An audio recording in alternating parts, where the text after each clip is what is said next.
Hey, what's going on, guys? This is your main man Ben here, bringing you some tech reviews. And today we are going to compare two special mics, both condenser mics, but one is a USB mic and the other one is the traditional XLR.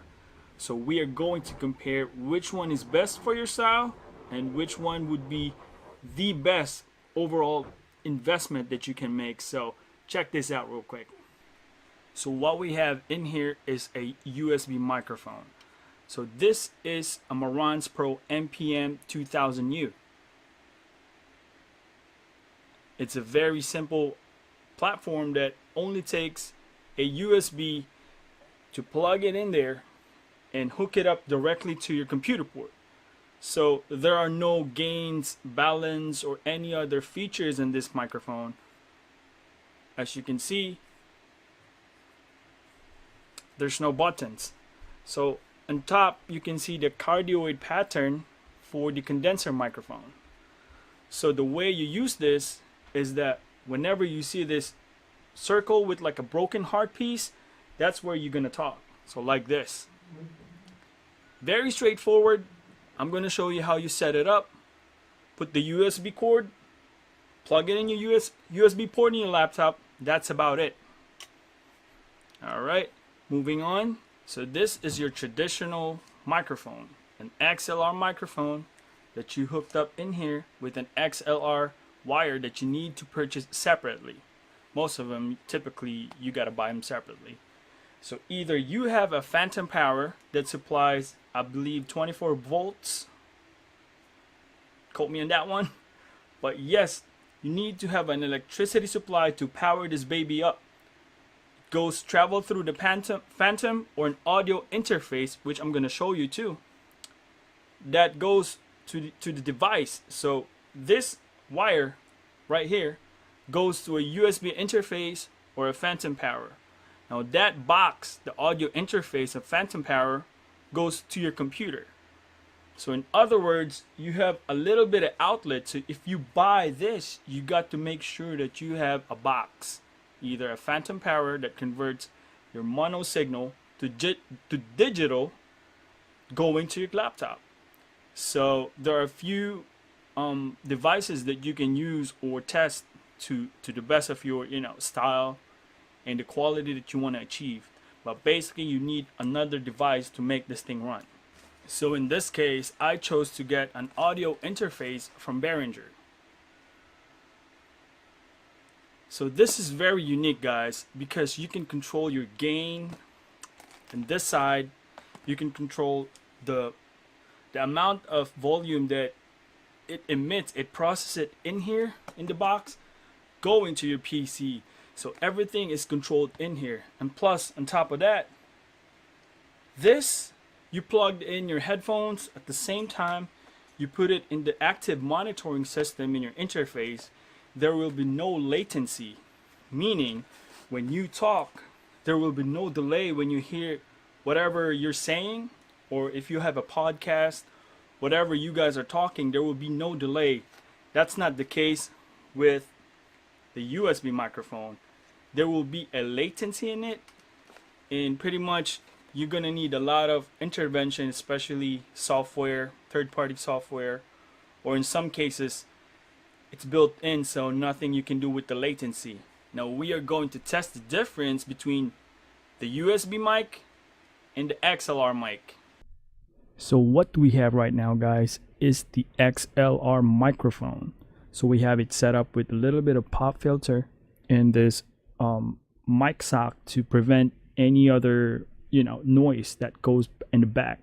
But both of these microphones you see in here are cardioid pattern, meaning they have this a certain pattern that only concentrates on one side where you want to talk.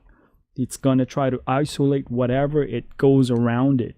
So additionally, this pop filter and this sock right here are accessories, but you can definitely get it for much lesser if you buy it as a kit.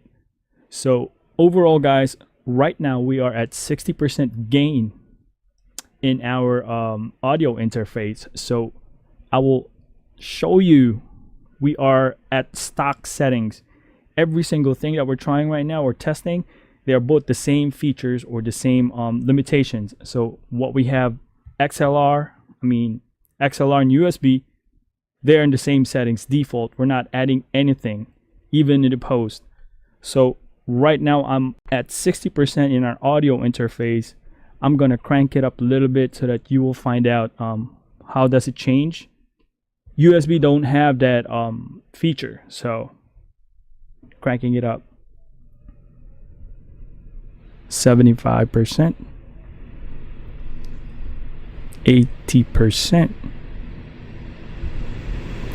100%.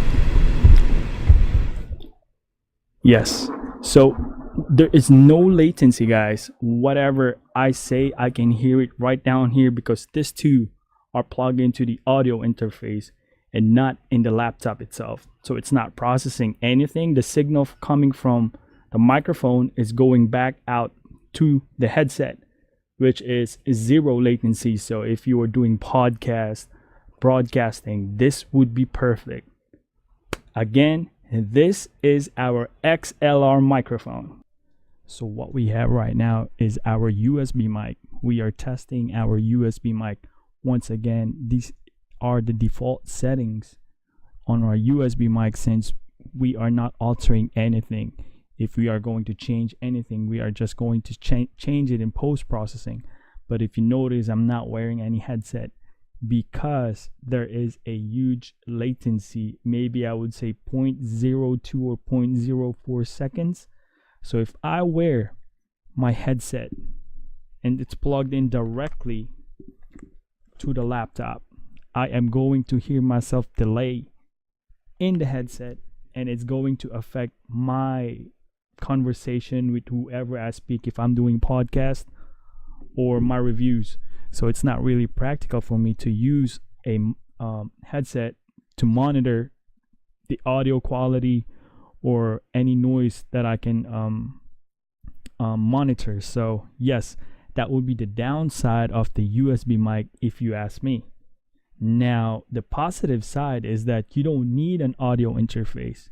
If you have a USB mic, you just have to get a stand like this, plug and play, and call it a day. But once again, you cannot alter anything in this side in terms of volume and all that settings. But I know on higher end microphones such as the Blue Yetis and all that stuff, there is a settings or knob in here that you can adjust. But once again, guys, I'm gonna give you my feedback on what I think about the USB mic versus the XLR mic. Once again, this is a USB mic test. Sound check, test mic 1 2 3. So overall, guys, I think we saw the difference between what a USB mic and an XLR mic can do. Now I'm giving you the pros and cons before we wrap it up. The pros of a USB mic is that it's portability. You don't have to buy any audio interface or any other cable. You just have to plug and play in your port in your laptop or in your desktop. It only is driven with software, so you don't have to tweak any gain in here, output, and all that stuff. You don't have to deal with that. It's all software. If you want a default, just have to go to your Windows or Mac computer and just tweak it in there, and that's about it. The downside about this one is that really there's no diagnosis. If you break something, if there's something wrong, you cannot just easily replace the wire. Also, the latency in the headphones. If you see that we're using the headphones again so that we can monitor if we are peaking, if we are when we shout like this, there is a peaking light in the audio interface so that you know that you're clipping. You don't have that luxury here, not unless you have a live view of what you're doing while you're talking. It's a DAW software that you use, so that would be the only downside of it. And I think you can get this for, I paid $35 for this one. It's a Marantz Pro. So overall, I recommend this guy as well, guys. If you're on the go to a site, this is a good microphone to have. Now going to the XLR. Yes, main advantage of this one is that you can adjust your gain before it goes to your computer because of the audio interface. You can monitor it live because there's zero latency on the headphone. So what it does, once you talk to the microphone, it travels down there, the signal to the audio interface, and it loops it back to your headphones. So there will be no latency, 100% proper feedback you're getting.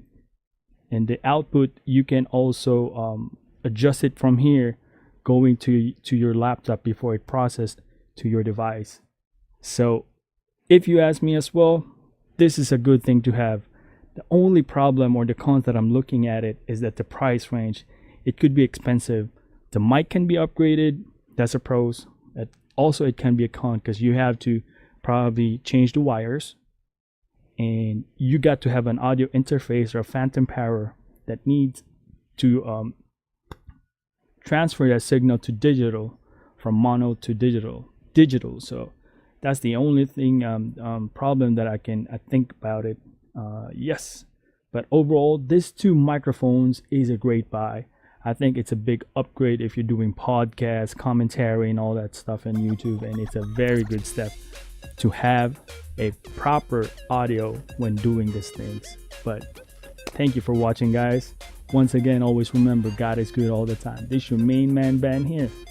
Peace out.